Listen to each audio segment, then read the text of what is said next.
Good morning or afternoon, wherever you are in the world. My name is Ailsa and I'm here on Facebook Live with my group Women Healing from Emotional Abuse with Power, Passion, and Pleasure. And I'm also, maybe you're watching this later on YouTube under my Pleasure for Health channel. So I'm so happy to welcome you here wherever you're tuning in from. Today we're going to actually talk about something that has come up with a lot of my coaching clients.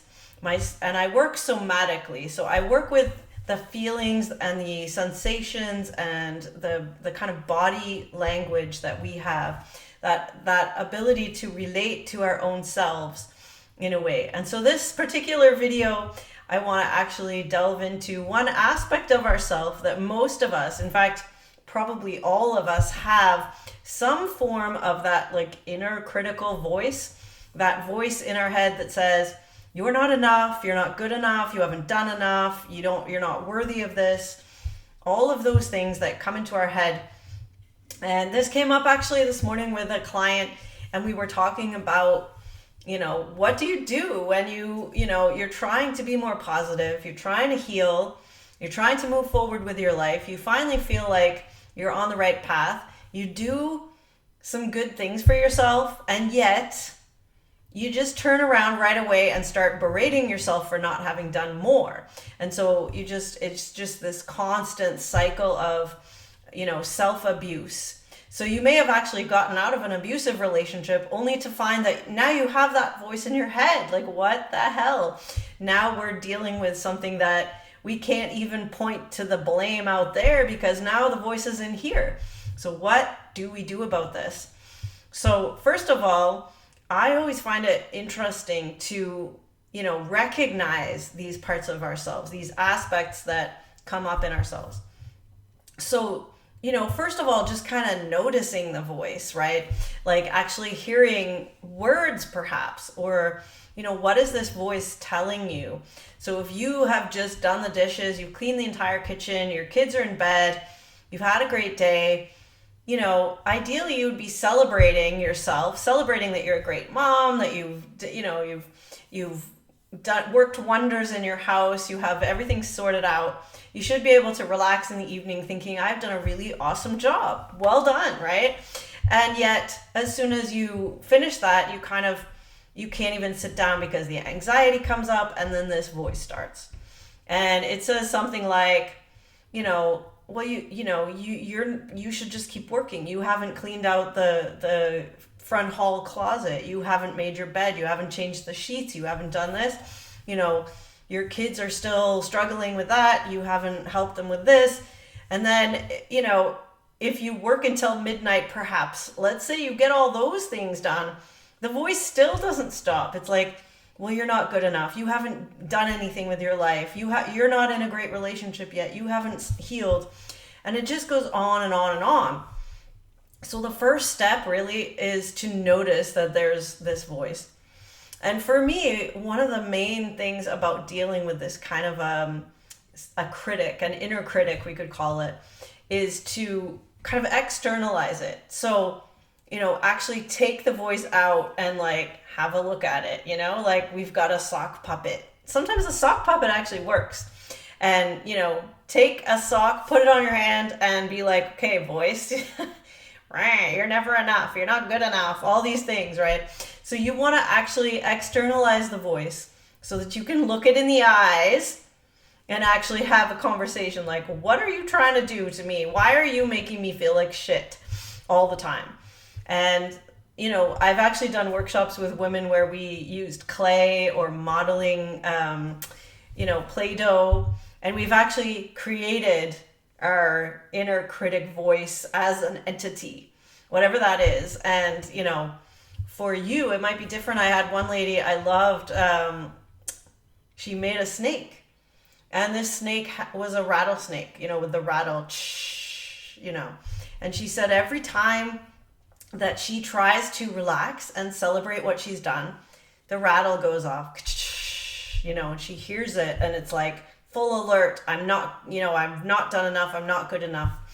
And so she actually created this snake out of Play-Doh. And, when we talked about it, she was like, oh my gosh, like this snake is telling me I'm never finished my work. I'm never good enough. I'm never going to be there because it's trying to keep me like it's a warning.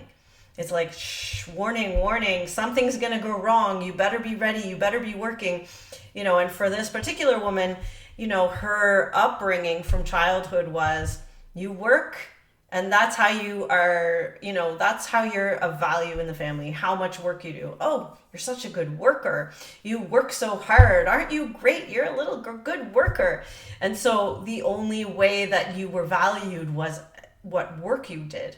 So every time she was about to kind of celebrate and relax and notice all the amazing things that she did, because honestly, this woman is like a superwoman, right? She does everything. But it's still, that snake, that rattle, be careful. If you stop working, people won't love you. People won't talk to you. You won't be worth anything. You'll be cast out of the family.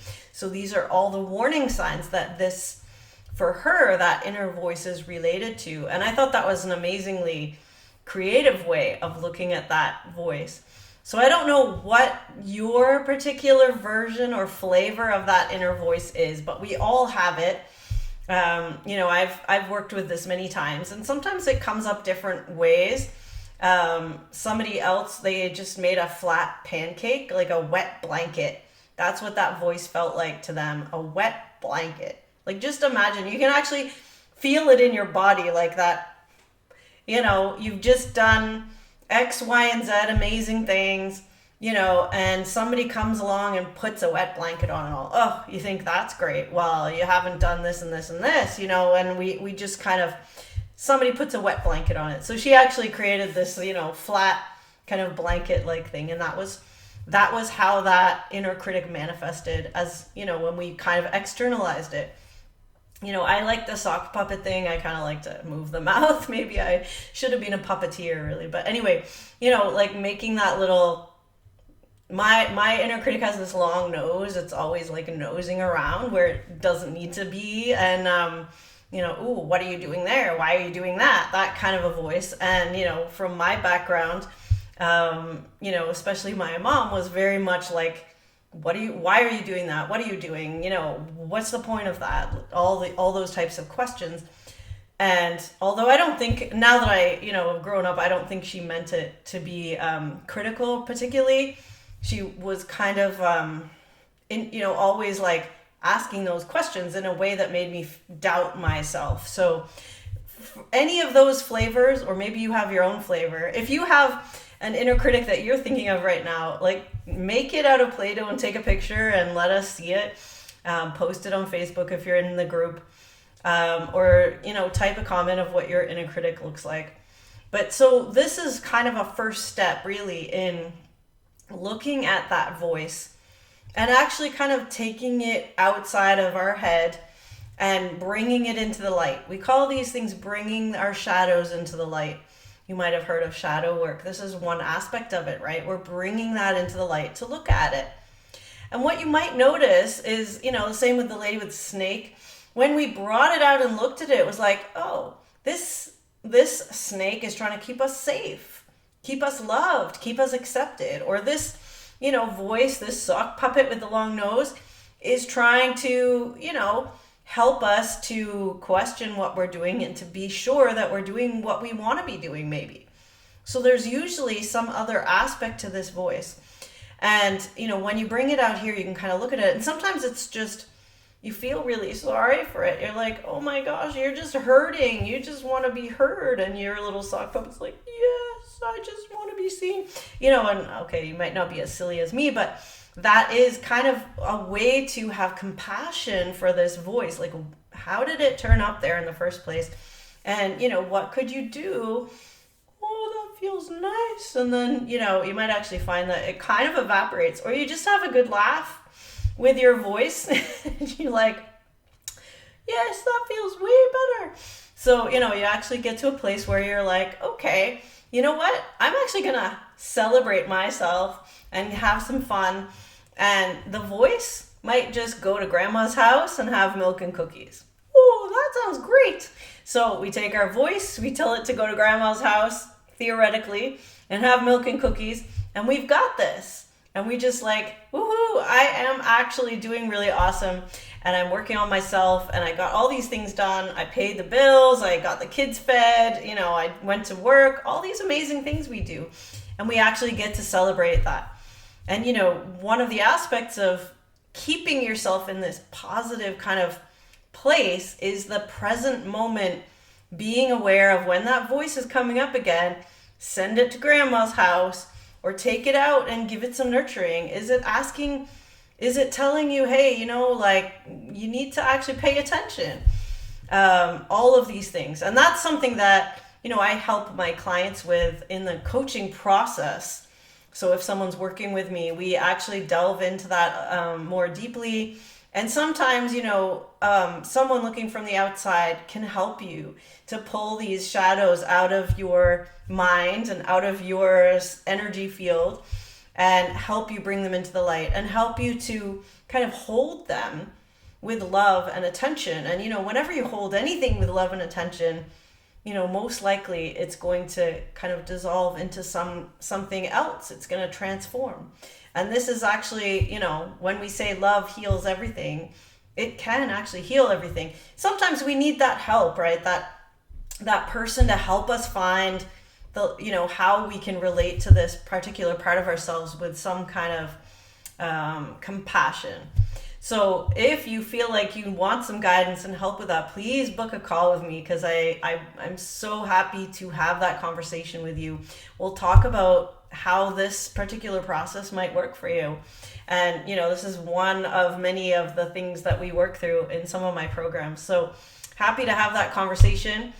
I hope that this gives you some ideas of just things that you can do with that voice, rather than, if you just tell it, shut up, you're such a da-da-da, and we start actually being mean to that part of us, we actually make it bigger. It becomes a bigger shadow if we actually, hate it. Oh, that voice again. Now I'm just being self-critical. Now I'm a worse off person. Now I'm, failing, and now I'm not doing, we can easily wind ourselves up into that place where we are actually berating ourselves for having the voice, and it all becomes like more of an issue. So having, this ability to be a little bit find humor in what we're doing, the work that we're doing, because it is so heavy. Emotional abuse is just so heavy that it is hard to find a way out of the anger and the grieving and the crying and the feeling belittled and the, shame and the victimhood. Like, all of those things are just like, really heavy. And so having someone help to kind of turn that around, transform it a little bit, and find some lightness, some humor, some, ways of, finding some love and self-compassion for this can be amazing. So if this has sparked your interest, please go to my website, ailsakepi.com. Have a look at the free webinar there. Take a look. It's about 45 minutes long. You won't regret watching it, I promise. I know there's a lot of stuff out there now, but this webinar will help you to see the stages of healing that you could go through. And no pressure. You could book a call with me and we could chat, have a look at what might be the best next step for you. How could we transform this inner voice for you so that you can be more empowered and feel confident and be able to celebrate and enjoy and have pleasure in your life. So if that's something you want, please take a look over at ailsakepi.com, check out my website, and watch the webinar, book a call, take the next step, and do something for yourself that will help you to keep moving forwards. All right, so I hope you have a wonderful day. It's been lovely talking to you, and lovely talking to you too. And we will see you in the next video.